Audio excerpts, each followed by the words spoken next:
On this episode of the Layover Live, we're in a new office.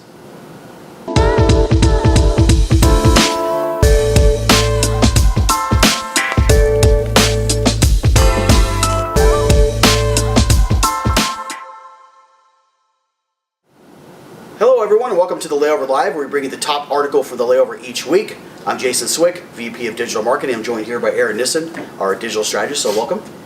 And more importantly, welcome to the new office, right? We're in a brand new space here. It's a really exciting time for SimpleView coming on the back end of Summit. Having everybody now under one roof is really cool, so I'm super excited to be here. Speaking of Summit though, Aaron, you were out there, gave a great session. We talked a lot about bringing data science and starting to look at data and bringing that more into a DMOs marketing mix. And what's really great is the article we're bringing today from MarTech series talks about three pivots that marketers need to make to really improve on marketing performance, right? They talk about these three different things, but let's start with number one. What are some of the pivots that they need to make, starting with the first one? Yeah, I think the first one, as referenced, was leverage predictive data. Yep. And really the concept and the idea behind that is that as marketers, we measure a lot of things like reach and impressions, which is a very reactive way of measuring our marketing effectiveness. And it's still important, but we've got enough data over the last couple of years as DMOs. We can start getting into predictive intelligence and planning ahead. What are consumers looking for? What are the seasonal trends? And I think that's the real big pivot there that DMOs need to start getting into the era of big data to predict what consumers are going to do. Yeah, predictive is nice, right? Because it's taking a proactive approach with marketing rather than a look in the mirror and taking more of a reactive approach to marketing. So Absolutely. Couldn't agree with more with that. How about the second thing?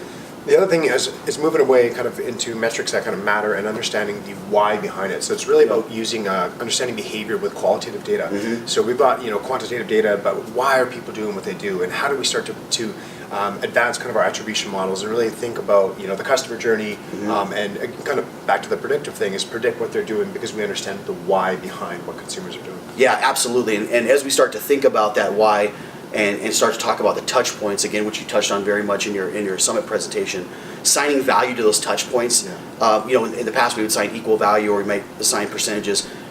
With AI and machine learning now coming in, we can use the power of those tools to even take our attribution to the next level, which is great. So the third thing and the final thing then, what's the last pivot that we need to make? Really, it's setting a foundation and really nailing the basics. So, as we get into this era of kind of big data and data science, it's really important that you have a solid base that you are consistent with in terms of how you tag or leverage your content, and even measure success, and then expand that over time with adding new technologies. But make sure each technology piece fits your stack and it doesn't alter the direction, but complement the direction that you've established. So just really nailing the basics and setting a strong data foundation. Yeah, that's a really good point. Getting your tools and your marketing platforms to all be working towards a common purpose, right? Great stuff. So Aaron, thanks for stopping by. My pleasure. So excited we're in this new space. We're excited for the team here to bring you live new episodes as we finish up our new studio. We'll be shooting from there as well. So thank you everyone. Excited to see you, and we'll see you next time.